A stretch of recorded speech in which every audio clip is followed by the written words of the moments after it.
Whether you're buying your first domain name or you're a regular domain investor, you need the right tools for the job. That's why you need domain tools. They can help you research the history of a domain, including who owned it and what used to be on the site. They can notify you when a domain is expiring, and they can even alert you when competitors are buying domains. DomainTools.com needs to be in your toolbox like it is in mine. Sign up for your free account on DomainTools.com today. If you're a domain name investor, don't you have unique legal needs that require technical know-how and industry experience? That's why you need David Westlow of Wiley Rhine. If you watched his interview on my show, you know he can clearly explain issues and help you with buy-sell agreements, website content issues, UDRP actions, or even website terms and conditions. David Westlow is the lawyer you call for internet legal issues. See for yourself at newmediaip.com. Managing multiple domain name marketplace and auction site accounts is a pain. We all know it. Inevitably, you forget to sign into one, you lose a great domain. Now imagine using a single, simple-to-use, comprehensive control panel to manage all of your accounts. That's Protrata. With just a few clicks, you can analyze, set filters, automate your bidding, and sell your domains across all major marketplaces, including Namejet, GoDaddy, and Snapdames. You can build out websites using their customized Google-friendly templates. They also just launched a fresh new look and provide some great resources like a personal assistant named Alfred and video tutorials with tips and tricks. I've been beta testing their iPhone app, and it is slick. Get your free 14-day trial now at Protrata.com. Here's your program.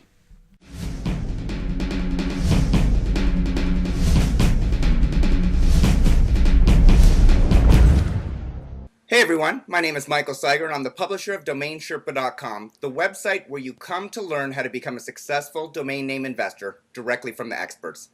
The big question for today is, how do you take an idea and turn it into a multi-million-dollar business? Or how about hundreds of millions of dollars business? Joining me to answer this question is John Ferber. John is the chairman and co-founder of Domain Holdings, a technology company that maximizes the value of domain name portfolios by creating development, management, and monetization solutions. John, along with his brother Scott, were the co-founders of Advertising.com, which they sold to AOL, then Time Warner, back in 2004. And John's also a TV star, appearing on ABC's Secret Millionaire show earlier this year. John, welcome to the show. Thanks, Michael. It's great to be here. You know, John, this is a far cry from the production studio at ABC and the resources that went into producing your Secret Millionaire TV show, watched by millions. I appreciate you coming on the show.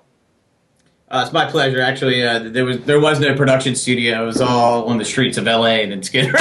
But it's an honor to be here, and thank you very much. I'm honored that you found me worthwhile. Well, no, thank you for coming. And so I noticed that when I was watching the show, you had some tight quarters. You got up every day. You may not have done laundry. You may not have shaved every day. And I noticed that today you didn't shave. Now, I usually don't question the interviewees when they come on the show, but we chatted just before the show, and you said that it was for a specific reason.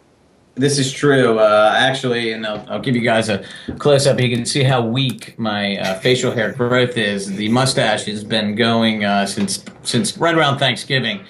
Every January, it's actually the second January that we're doing this, we run a competition called Mr. Manuary.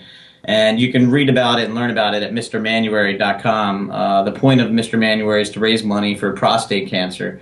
And it's modeled after a similar competition called November, which I'm sure more people have heard of because it's been around longer, and they've raised tens of millions of dollars for prostate cancer. And it's our own little take on it. And so it really starts in January, but like I said, basically what I say is I'm in training. So if I started in January, my mustache, and it would basically be pretty pathetic by the end of the month. So come New Year's Day, the beard will be gone, the mustache will stay, and hopefully, since Domain Fest this year, I think, runs at the end of January, maybe we will stage some form of public shave-off during the conference in Santa Monica. That's awesome. We're going to get drunk. You're going to shave off half your beard. Just go with the other half for another day. It was fun. We had a little gathering here. We all took turns shaving off different parts. Yeah.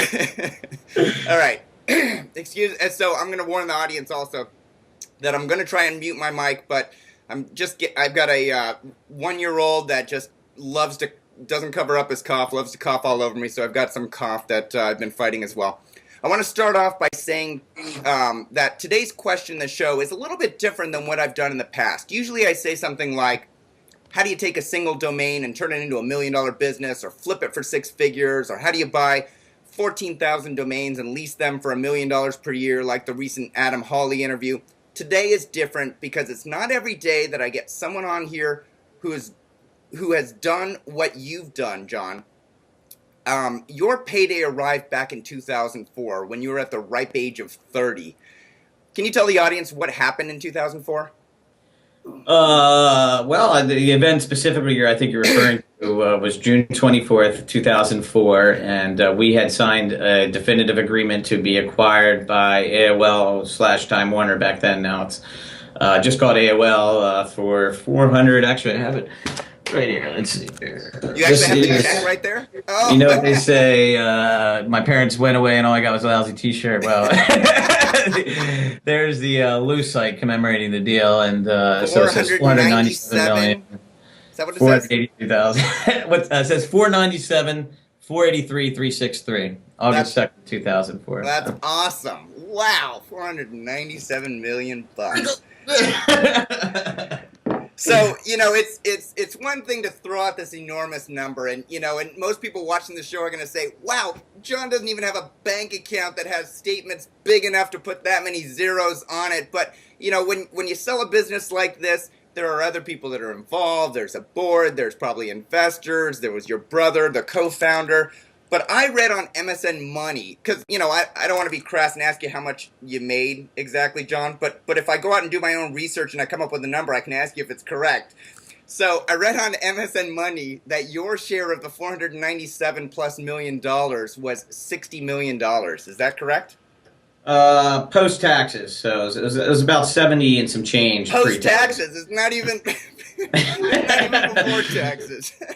It was a great day, and it was a great reward for the hard work that everybody had done. Absolutely. That is phenomenal. So, what was the craziest purchase that you made with that windfall that you had? What's the coolest thing you bought? I think like a lot of people who found themselves in a similar circumstance, there were similar circumstances. There was the initial shock, and the awe. The first thing I bought, and it's probably still the coolest to this day, is my home in Florida, just in terms of the amount of enjoyment I've gotten out of it, and I really love it, and it's been great for bringing my family together, and just having events and parties and just memories, and it's a pretty spectacular place, and every morning I wake up feeling extremely fortunate and grateful that I was able to get it. Yeah, fantastic. And so, as I was researching you, I noticed one point. You were pursuing a degree in psychology. Did you actually get your degree in psychology?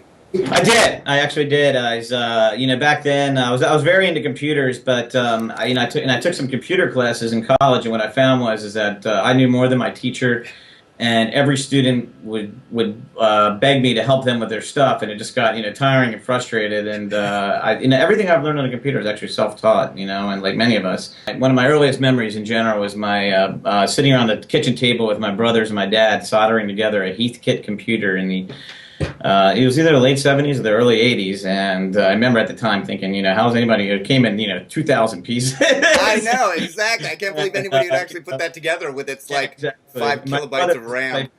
My brother was the type of person who, I think at the time they actually said, it was $100 to come in 2,000 pieces, or it was like 120 to come fully assembled. And my brother's an engineer, and he's actually a surgeon now, and in retrospect, it was so obvious to me, but they ordered, the $100 one, and they spent like a month putting this thing together, and but that was it for me. I was pretty much hooked from that point on. Yeah, and so I'm always fascinated by people that study psychology, because I really wish I understood people more. Yeah, I think it would help my poker game and reading tells, and just a host of things. Exactly right. How do you think psychology has helped you in business, or how have you applied what you've learned about psychology to business? Yeah, that's a great question, and at the time when I was getting my degree, to be honest with you, the reason why I picked that course was, it's actually funny. I had was basically, undeclared up until 80 or 90 credits in college, and oh, I see my video lost again. I'll talk I and know. You keep get it. going. Yeah, keep going while There, we're okay, there we go. fantastic. And I basically, I was like, wait a minute. I basically took so many credits, and then I realized that, and then I basically, got struck by, I, as I always say, I kind of got struck by lightning one day and realized no longer did I want to coast through life, and that I was actually anxious and eager to go out and do something. And long story short was I was just looking through I had taken some psychology classes and I enjoyed it, but the key thing for me was that it was the easiest major to finish off based on all my historical credits that I had taken. And after I graduated, it's when I really realized how important that specific degree was, because as you had said, psychology, the actual art of psychology is the science of understanding people.